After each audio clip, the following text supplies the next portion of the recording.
Press वार्ता में मैं आप सभी साथियों का स्वागत करती हूं।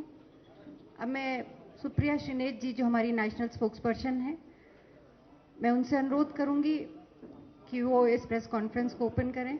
मैं आदरणीय प्रियंका गांधी जी का, मंच पे बैठे हमारे सभी वरिष्ठ कांग्रेस के नेताओं का भी बहुत बहुत अभिनंदन करती हूँ। धन्यवाद।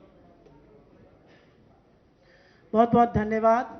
मंच पर बैठी अखिल भारतीय राष्ट्रीय कांग्रेस की राष्ट्रीय महासचिव प्रियंका गांधी जी और सभी वरिष्ठ नेतागण और पत्रकार साथियों, आप सबका बहुत बहुत स्वागत है। आप सबको नमस्कार। और मैं ये दावे के साथ कह सकती हूं कि आज का दिन देश की राजनीति में एक नया अध्याय, एक नई क्रांति लाएगा। मैं ये भी दावे के साथ कह सकती हूं कि सक्रिय राजनीति में आने से पहले और उसमें आने के बाद जिस कर्तव्य बोधता का और जिन मूल्यों को लेकर प्रियंका जी चली हैं, उसमें साहस का, दृढ़ निश्चय का और करुणा का समावेश है। मैं सिर्फ इसलिए नहीं कह रही हूं क्योंकि ये मेरी नेता हैं, लेकिन जब ये सड़कों पर उतर के अन्याय के खिलाफ लड़ती हैं तो इनकी साहस और दृढ़ निश्चय दिखता है। जब ये हाथरस में एक मजबूर मां को गले लगाती हैं और लखीमपुर में किसानों के आंसू पोंछती हैं तो इनकी करुणा, इनकी सहृदयता दिखती है। मुझे ऐसा लगता है कि उत्तर प्रदेश की राजनीति, उत्तर प्रदेश जो देश का सबसे बहुल्य क्षेत्र है, एक बड़े निर्णायक मोड़ पे खड़ा है। और आज जिस बात को करने के लिए प्रियंका जी आपके बीच में आई हैं, वो जरूर ऐतिहासिक है।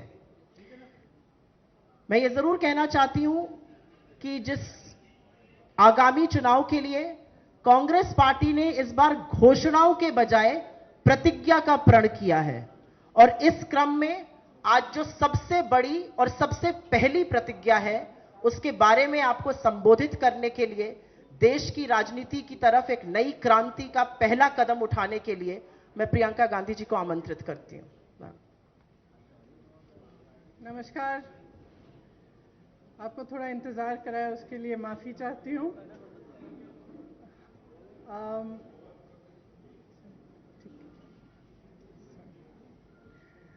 जैसे सुप्रिया जी ने कहा, आज हमारी पहली प्रतिज्ञा के बारे में बात करना चाहती हूं मैं।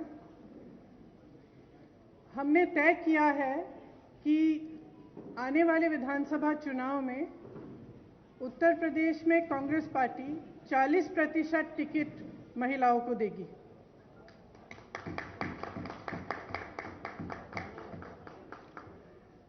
हमारी प्रतिज्ञा है कि महिलाएं उत्तर प्रदेश की राजनीति में पूरी तरह से भागीदार होंगी। ये फैसला हमने किस लिए किया? जब मैं 2019 के चुनाव में उत्तर प्रदेश प्रचार के लिए आई थी, तो इलाहाबाद यूनिवर्सिटी की कुछ लड़कियां मेरे से मिली और उन्होंने मुझे बताया कि किस तरह से यूनिवर्सिटी के नियम कानून, हॉस्टल के नियम कानून उनके लिए अलग थे और पुरुषों के लिए अलग। ये निर्णय उनके लिए लिया है।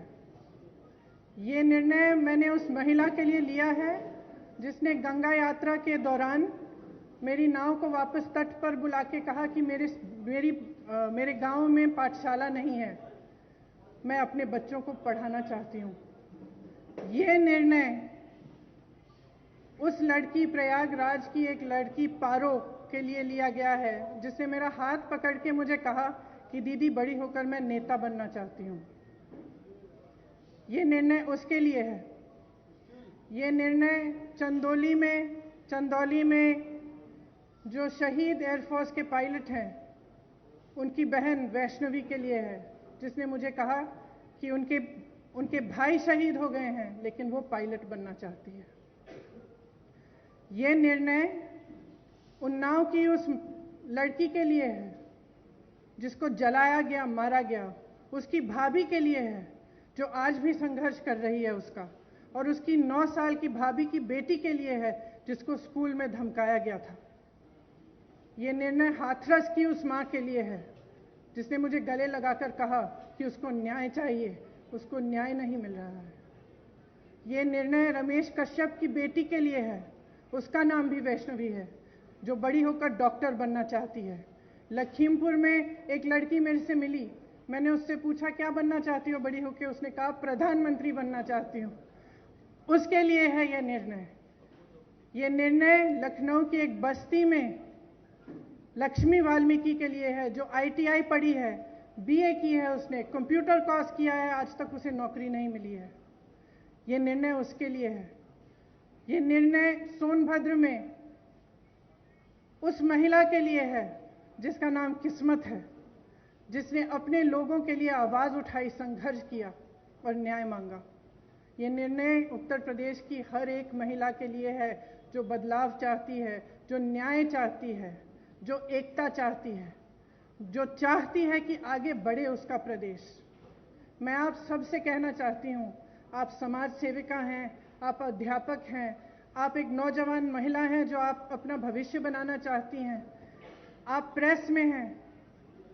अगर आप बदलाव चाहती हैं तो इंतज़ार मत करिए, आपकी सुरक्षा कोई नहीं करने वाला।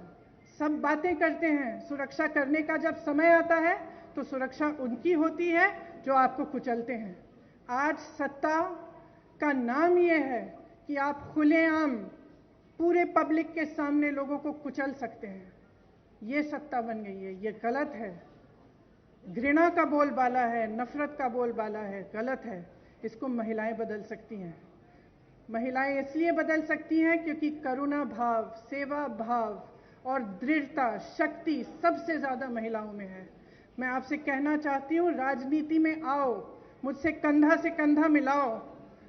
मैं जानती हूँ कि आपके संघर्ष क्या हैं। मेरी प्रेस की सहेलियां यहाँ हैं, मैं जानती हूँ, मैं आपको देखती हूँ सुबह से शाम तक आप कैसे दौड़ती हैं, किन परिस्थितियों में। जब सीतापुर में बीच रात में अंधेरा था, मुझे घेर लिया पुलिसकर्मी ने, महिला पुलिसकर्मी थी, मुझे घेरा, मुझसे लड़ी, मैं भी भिड़ गई उनसे। उसके बाद मुझे उन्होंने जीप में बिठाया और अंधेरी रात में सिर्फ मैं, वो दोनों और 2 कांस्टेबल मुझे सीतापुर के PSC कंपाउंड में ले गए। एक का नाम मधु था, एक का नाम पूजा। ये निर्णय उनके लिए भी है क्योंकि मैं समझी कि 4 बजे सुबह तक ड्यूटी पे थी। उनकी एक अफसर जिनकी पोस्टिंग सीतापुर में थी, लेकिन जिनकी बूढ़ी माँ अकेली नोएडा में रहती है। कितना संघर्ष करना होता है महिलाओं को। कौन करेगा ये संघर्ष आपके साथ अगर आप एकजुट नहीं होंगी? अगर देश को जातिवाद और धर्म की राजनीति में से निकालकर विकास की राजनीति की ओर ले जाना है, अगर देश को समता की राजनीति की ओर ले जाना है, भागीदारी की राजनीति की ओर ले जाना है, तो महिलाओं को आगे बढ़ना पड़ेगा। आपको खुद ये काम करना पड़ेगा। आगे बढ़िए। मैं आग्रह करती हूँ आपसे, हमने आवेदन पत्र मांगे हुए हैं हर विधानसभा के लिए। ये अगले महीने की 15 तारीख तक खुला रहेगा। खास तौर से मेरी बहनों के लिए, जो लड़ना चाहता है आओ मेरे पास आओ, आपको मौका मिलेगा। हम इस देश की राजनीति, इस प्रदेश की राजनीति बदलेंगे। धन्यवाद।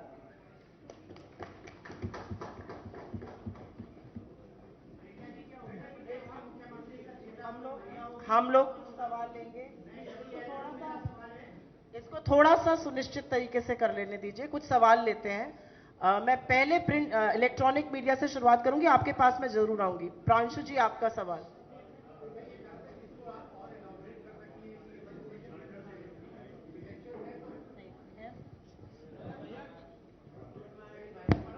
इसको अगर और इलैबोरेट कर सके कि इस डिसीजन के पीछे का एक पॉलिटिकल रैशनल क्या है, क्योंकि लोग ये चाहेंगे।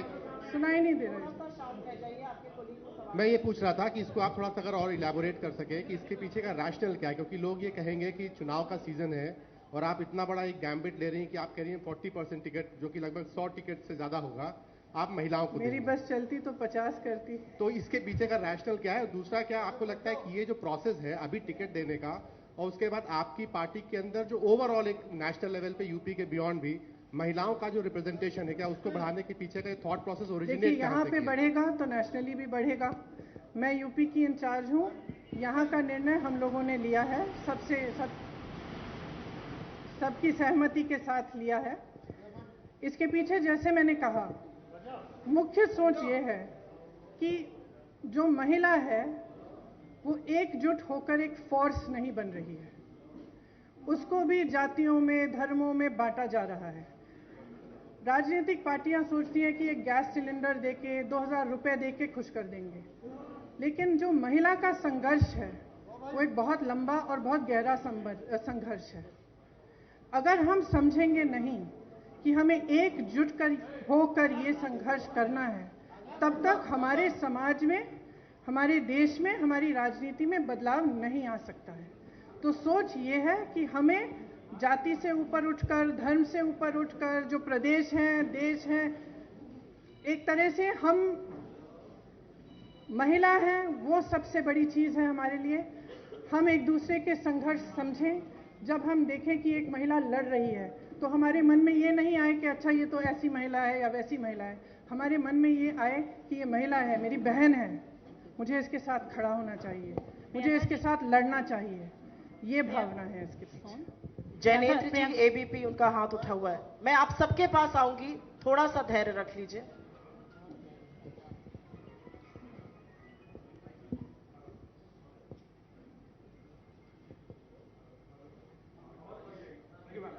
मैम, सवाल ये है कि 40% क्यों?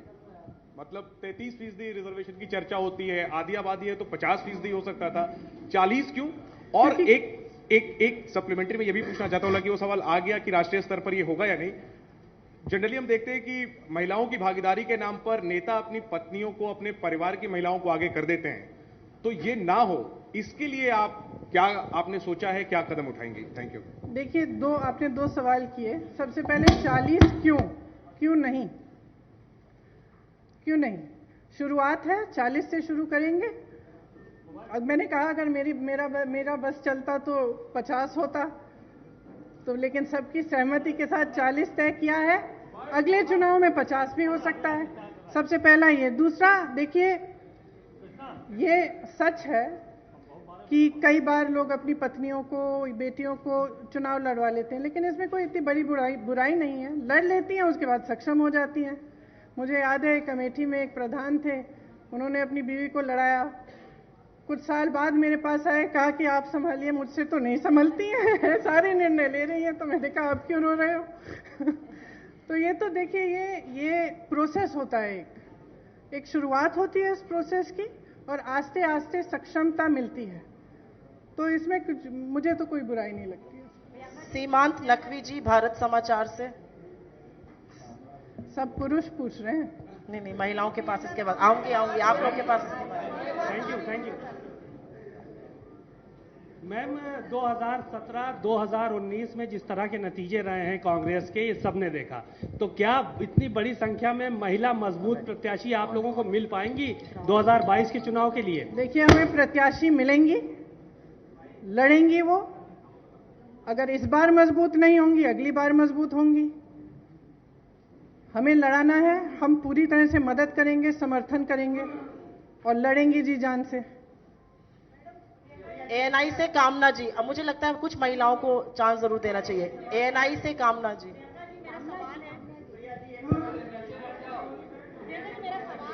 आप सबके पास आएंगे, थोड़ा सा धैर्य रख लीजिए, आप ही के कोलीग्स हैं। कामना जी, मेरा सवाल है, आपने उत्तर प्रदेश के लिए ये बात कही, मैं जानना चाहती हूँ जिस स्टेट में ऑलरेडी कांग्रेस की सरकार है, पंजाब हो, वहां पर तो चुनाव होने वाले, क्या यही फॉर्मूला वहां पे भी लागू करेंगी? देखिए, मैं उत्तर प्रदेश की इंचार्ज हूँ यहाँ का। जैसे मैंने कहा, हमने निर्णय लिया है। अब ये मिसाल बनेगा, अगर दूसरे भी इसको फॉलो करना चाहते हैं तो बहुत अच्छा रहेगा। में आता है प्रियंका जी कि जातिगत आधार पर टिकट मिलते हैं।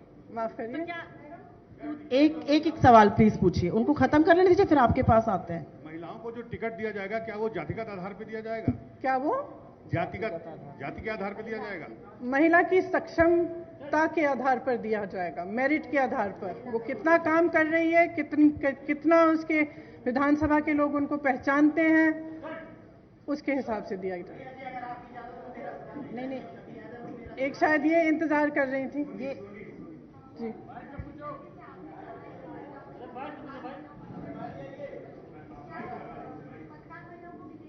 क्यों नहीं? आपको लड़ना है तो लड़िए।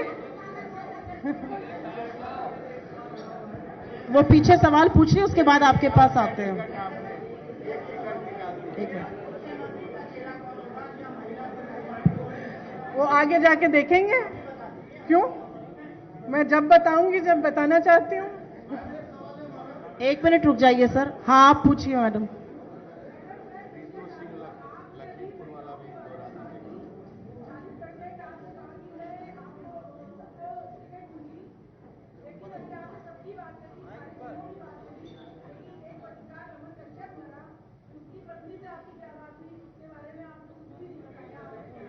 मैंने उनकी बेटी का जिक्र भी किया, आप शायद सुन नहीं रही थी।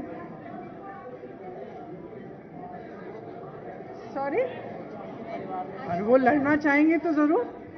एक मिनट रुक जाइए। उन्होंने जिक्र किया, शायद आपने सुना नहीं, उन्होंने उनकी बेटी के बारे में क्या बातचीत हुई उसका पूरा जिक्र किया। सिद्धार्थ कलहंस जी बिजनेस स्टैंडर्ड से यहां पे है। 2 मिनट बैठ जाइए, अभी वो पूछ रहे हैं, उनके हाथ में माइक है।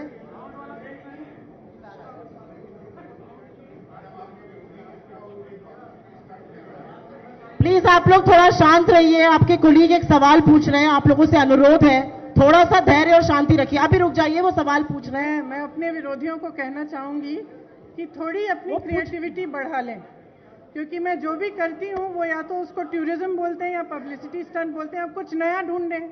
अब 2 साल हो गए हैं, बस वही दोहराते जा रहे हैं। थोड़े से क्रिएटिव हो जाएं, कोई और आलोचना ढूंढे मेरे लिए। हम लोग सवाल सिर्फ इसी मुद्दे पर लेंगे, ये एक ऐतिहासिक मुद्दा है। अगर आपका सवाल इस पर हो तो जरूर पूछिए।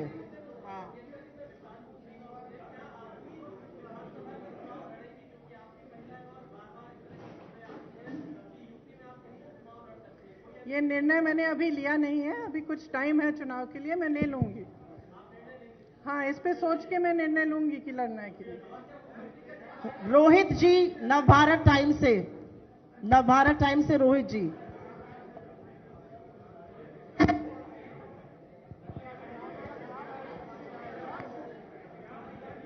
माइक दीजिए इधर। ये आप इस माइक पर पूछिए सवाल। आपके पास आ रहे हैं, अगला आपके पास।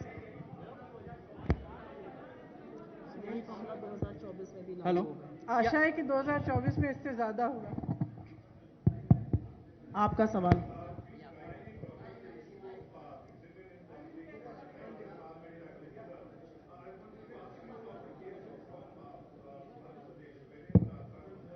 Hello.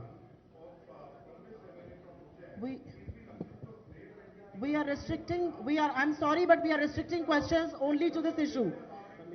No, this is a historic issue. I will not let any other questions be asked. Please respect my prerogative. This is a historic issue. Shall we do one thing? Shall we have a separate interview and I'll answer your questions? We cannot have you. Next question, please. मैं समर्थ हूँ आज तक से। मेरा सवाल है कि अखिलेश यादव लगातार कह रहे हैं कि वो मुख्य विपक्ष हैं। कांग्रेस पार्टी और प्रियंका गांधी, आपका इसको लेकर क्या कहना है? आप इस मुद्दे पर अगर आपका सवाल हो तो जरूर हाथ उठाइए। आज ये ऐतिहासिक है, मुझे लगता है कि इस मुद्दे को समझिए।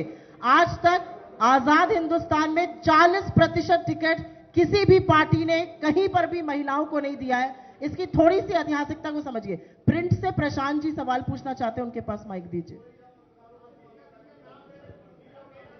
आपके पास भी आएंगे। मैं कहीं जा नहीं रही हूँ। अभी तो पत्रकारिता चल रही है ना।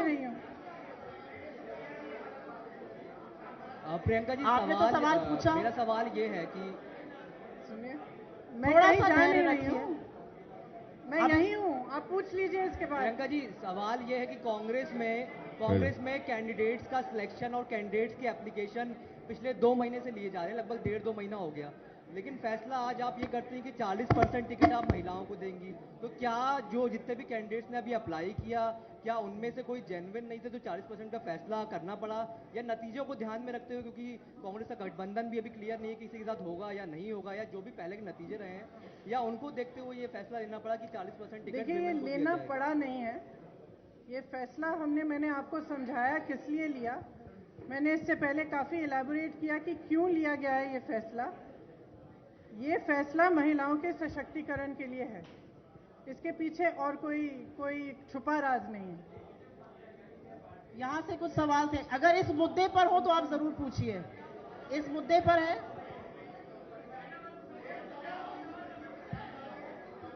इनको माइक दीजिए।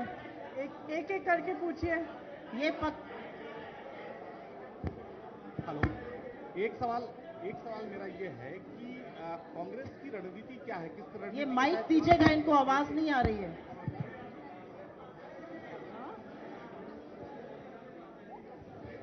आने वाले चुनाव में बड़ी चुनौती है कांग्रेस के सामने।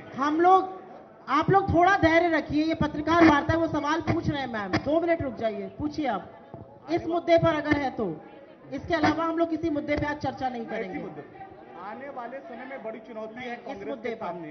आप अमेठी जैसी जगहों पर आप सीट हार गई, तो कैसे अपने लोगों को आप इकट्ठा करेंगे? क्योंकि जिस तरह से आप देखें, भारतीय जनता पार्टी ने अपने तमाम प्रोग्राम चलाए हैं, उसकी अपेक्षा कांग्रेस उतना जमीन पर दिख नहीं रही है। आपको शायद मालूम नहीं होगा कि पिछले 2 सालों में 18,700 से ज्यादा कांग्रेस के कार्यकर्ता जेल गए हैं उत्तर प्रदेश में। 3 दिन से 3 महीनों के लिए लगातार प्रोग्राम कर रहे हैं। और शायद आपने भी महसूस किया होगा कि अगर सड़क पे कोई पार्टी लड़ रही है तो वो कांग्रेस ही है।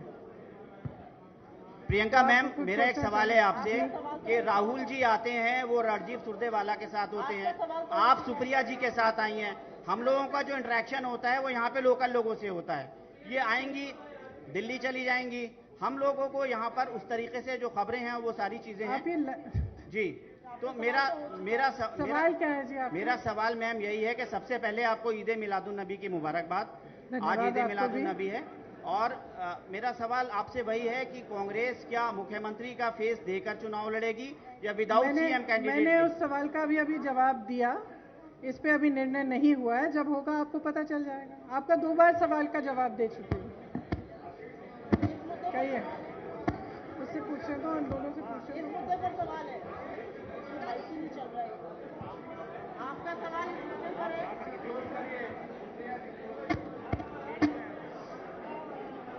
इनको माइक दे दीजिए ना पीछे।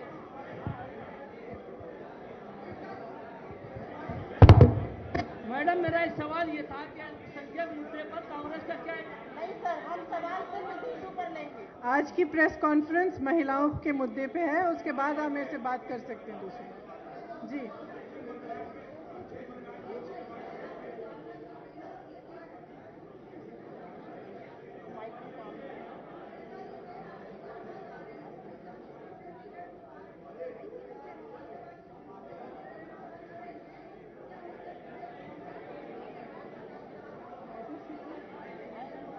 सुनाई नहीं दे रहा।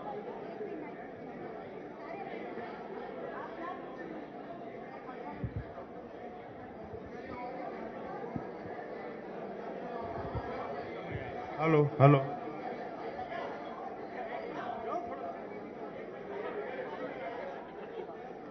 देने की पूरी कोशिश करेंगे हम। अंतिम 2 सवाल लेंगे अपनी। उधर से काफी समय से इंतजार कर रहे हैं।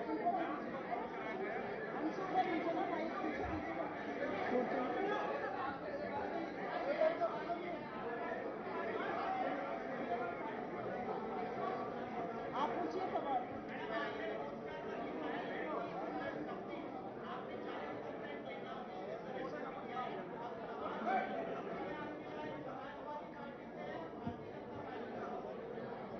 मेरी लड़ाई एक नए तरह की राजनीति को बनाने के लिए है। मैं उन लोगों के लिए लड़ रही हूं जो अपनी आवाज उठा नहीं पा रहे हैं आज के उत्तर प्रदेश में। आज के उत्तर प्रदेश में कोई अपनी आवाज उठा नहीं सकता, कुचला जाता है। चाहे वो महिला हो, दलित हो, जहां जहां पे भी मैं गई हूं, मैंने यही देखा है कि जो पीड़ा में है, आवाज उठा नहीं पा रहा है, लड़ नहीं पा रहा है, उसको कुचला जा रहा है, तो मैं उसके लिए लड़ रही हूं। और मेरी राजनीति सिर्फ इसलिए है कि यहाँ पे बदलाव आए, कि कुछ आशा, कुछ उम्मीद जागे कि उत्तर प्रदेश आगे बढ़ सकता है। एक ऐसी राजनीति बन सकती है इस प्रदेश में जिसमें करुणा का भाव हो, सेवा का भाव हो, सिर्फ मारने, कुचलने और सत्ता का दुरुपयोग करने का नहीं। ये मेरा प्रयास है।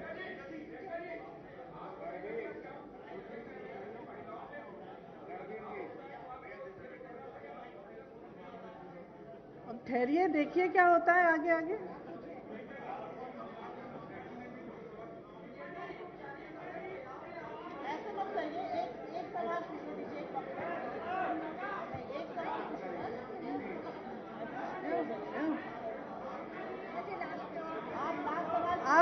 आप यहाँ पे मुझे कम महिलाएं दिख रही हैं, इसलिए इतना कम अनुशासन है।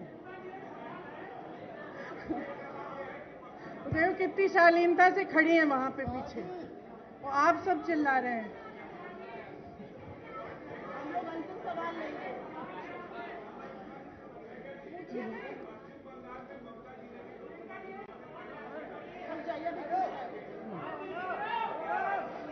मुझे मालूम नहीं था, अगर उन्होंने किया तो बहुत बढ़िया। धन्यवाद। ਗੱਲਾਂ ਕਈ ਹੁੰਦੀਆਂ ਨੇ, ਕੁਝ ਮਾਹੌਲ ਬਣਾਉਣ ਵਾਲੀਆਂ, ਕੁਝ ਵਿਗਾੜਨ ਵਾਲੀਆਂ, ਕਦੇ-ਕਦੇ ਡਰਾਉਣ ਧਮਕਾਉਣ ਵਾਲੀਆਂ ਤੇ ਕੁਝ ਸੱਚ ਦੇ ਲਿਫਾਫੇ 'ਚ ਝੂਠ ਦੀ ਚਿੱਠੀ ਪਹੁੰਚਾਉਣ ਵਾਲੀਆਂ।